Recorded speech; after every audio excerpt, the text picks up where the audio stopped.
반갑습니다. 김종락입니다. 앞에 황재훈 교수님하고 김진영 교수님께서 너무 좋은 말씀을 많이 해주셔서 제가 더 첨언을 더 할 것이 무엇인가 좀 오히려 고민이 되는 시간인데요. 얼마 전에 우리 수능 끝났잖아요. 예, 수능 뭐 많은 학생들이 고생을 해서 이제 수십 년을 그러니까 10년 이상을 공부를 한 것을 하루 아침에 하루에 다 쏟아부은 그런 시간이 되었는데요. 자, 이 수능 공부가 과연 그 인공지능 시대에 얼마나 큰 의미가 있는가. 사실 저는 그 고민을 좀 꾸준히 해왔습니다. 제가 수학 전공을 해왔고, 수능에서 가장 중요한 부분이 수학이잖아요. 그러면은 수학을 열심히 잘 하면은 그 AI를 또 잘 할 수 있는가. 그래서 수학 교육과 AI 교육이 얼마나 상관관계가 있는가. 좀 고민을 좀 평소에 많이 해왔습니다. 그래서 그런 고민에 대한 이야기를 간단히 좀 전해 드리고자 합니다. 자, 그 인공지능의 본질이 뭘까요? 우리 앞에 김진영 교수님께서 많은 이야기를 해주셨는데 인공지능의 뿌리라고 하면은요, 사실은 그 논리학입니다. 인공지능은 논리학입니다. 그 현재 나와 있는 모든 머신러닝, 인공지능, 딥러닝 포함한 그런 것들은 결국은 인간이 생각하는 논리를 어떻게 구현했느냐. 그것을 뭐 뉴런이라고 하는 뇌과학적인 입장에서 구현한 것도 있고 아니면은 일반적인 그 통계학적 방법을 쓴 것도 있고요. 그래서 궁극적으로는 이러한 논리학을 구현시키기 위해서 탄생한 것이 이제 인공지능이라고 보시면 됩니다.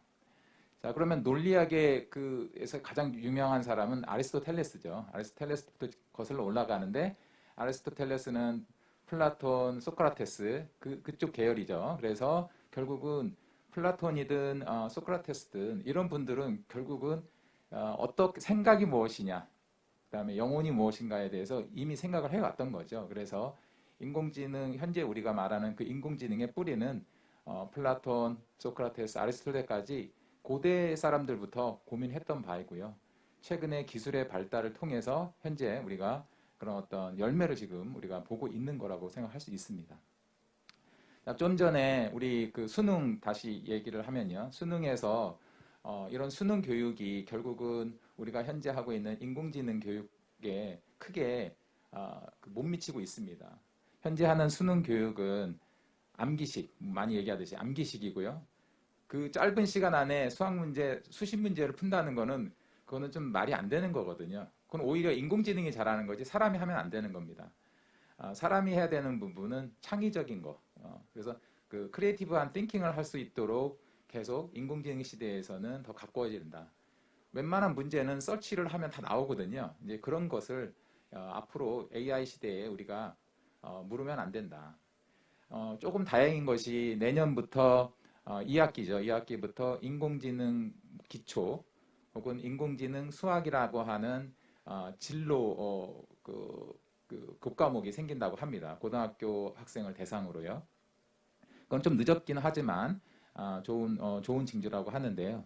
자, 이런 교과서를 지금 조만간에 발행을 하는데 그 교과서에 대해서 관심을 가지면서도 두려워하는 사람들이 있어요. 그럼 교과서 나오면 학생들이 다 좋아할까요? 그럼 교과서가 나오면은 그 교과서를 담당하는 선생님들이 좋아할까요? 사실은 가장 두려워하는 사람들은 그 교과서를 가르쳐야 되는 선생님이라고 합니다. 그래서 인공지능 수학 특히 그 과목은 수학 선생님들이 그 강의를 하게 되는데요. 그분들은 수학은 알겠는데 인공지능은 모르겠다 해서 되게 두려워하고 있습니다. 그래서 인공지능 그 수학 교과서에 50%는 수학적인 내용이겠지만 나머지 50%는 인공지능에 대한 이야기이기 때문에 상당히 두려워하고 있다고 합니다. 그래서 그분들을 일단은 교육을 잘 시켜야지만 앞으로 우리나라 인공지능 교육에 대한 어느 정도 저변이 좀 빠르게 되지 않을까라고 생각을 합니다. 그래서 그분들이 뭐 여러 가지 책을 통해서 공부를 하고 계시는데 여전히 좀 교과서에 대한 내용과 그분들이 인공지능 지식을 습득하는 데 어떤 괴리감이 있다고 합니다.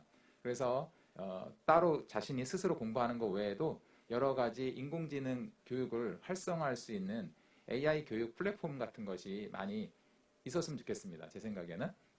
그래서 좀 더 편하게 인공지능에 대한 히스토리부터 현재 최고 고급까지 접할 수 있는 그런 기회를 많이 가질 필요가 있고요. 그런데 언뜻 들어보면은 그러면 나라에서 또 인공지능 교육을 활성화하는 플랫폼을 또 만들어 놓는다. 사실 그런 얘기도 들리긴 하는데요. 뭐 2,000명을 양성해서 각 지역별로 AI 교육을 한다 이런 얘기도 뉴스로 듣긴 했는데 사실 그것도 좀 문제일 수 있어요. 제 생각에는. 왜냐하면은 AI 교육 플랫폼이라고 하는 것은 하나 고정된 플랫폼이 아니거든요. 다양한 버전이 있을 수 있습니다. 자, 그것을 나라에서 획일적으로 또 하나 만들어 보면은요. 결국은 모든 국민들이 그 단편적인 지식으로 또 AI를 이해를 하거든요. AI라는 분야가 워낙 넓은데 그렇기 때문에 그런 부분에 대해서는 여러 스타트업들이나 아니면 중견 정도 되는 기업에서 담당할 수 있도록 나라에서는 서포트하는 게 더 중요하다고 생각합니다. 결국은 AI 생태계의 필요성인데요. AI를 필요로 하는 일반 학생, 그다음에 선생님, 그리고 그 AI를 어떻게 효율적으로 전달할 수 있는가라는 기업, 그리고 그것을 전체적으로 서포트해주는 국가, 이렇게 삼위일체가 되어야 이 AI 교육 플랫폼이 잘 굴러가는 것이지 관주도적으로 AI 교육 플랫폼을 유지하고 그것을 또 주입식으로 학생들한테 천편일률적으로 공부시키는 것은 결국은 또 AI가 하나의 또 다른 수학 과목이 된다라는 것이죠. 그래서 좀 더 재미있고 또 활기찬 그런 AI 교육 플랫폼이 앞으로 필요하다라고 저는 생각을 합니다. 그래서 만일에 이렇게 된다면은 우리나라가 현재 전 세계에서 한 66%, 약 3분의 2 정도 수준의 AI 기술적 혹은 교육적 환경이라고 하면 이렇게 우리가 좀 더 학생들뿐만 아니라 스타트업 그리고 나라에서 조금 더 양보해서 삼위일체가 돼서 AI 교육을 한다면은 우리나라가 아마 세계적인 리더가 되지 않을까라고 생각을 합니다. 예, 제 의견은 이 정도로 마치겠습니다. 네, 감사합니다. 지난주에 그 수능 시험 본 고3 학생이 뉴스에 나와서 뭐라고 얘기했냐면 12년 동안 공부한 거를 8시간에 해서 한다는 게 좀 잘못된 것 같아요. 이런 얘기가 좀 나왔어요. 오늘 김 교수님이 수학교육과 AI 교육과의 상관관계를 말씀하셨는데 여기 교육부 관계자들도 보고 계시니까 바뀌길 바랍니다. 다음에는